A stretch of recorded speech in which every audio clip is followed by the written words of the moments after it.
өткенде тілімнен тауып отырмын. Мәкірге не сұрайсың деді. Мен сол бір мәкірді ойлап жүрген адам емеспін, шыны керек ше. Енді а дегенде сұрақты қойған кезде бірден аузыма келген жауапты айттым да. Мен Балиде, островта мен вилла сұраймын. Күшті ғой ол қата. Иә. Сол бір мені қатты жаманат қылған сияқты, бір күлкінің астына жіберген сияқты.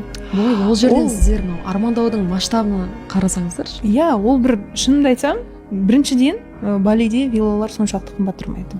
Екіншіден ол отбасылық бизнеске айналатын нәрсе. Үшіншіден, неге сол өмірімнің патологы ғана болу керек, мен түсінбеймін.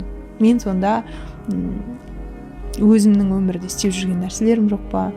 Мен өзімнің де жетістіктерім бар ғой. Мен айтады ғой, әркімнің бар, сұрауға да, айтуға да, қалауға да әркімнің таласы бар.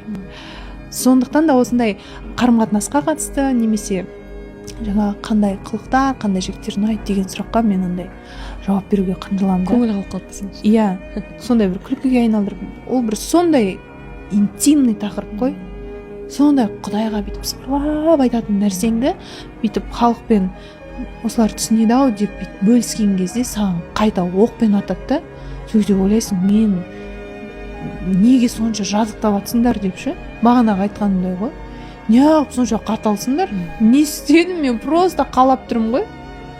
Қыз деген ерке емес па, неге қаламасқа, қалай берсін?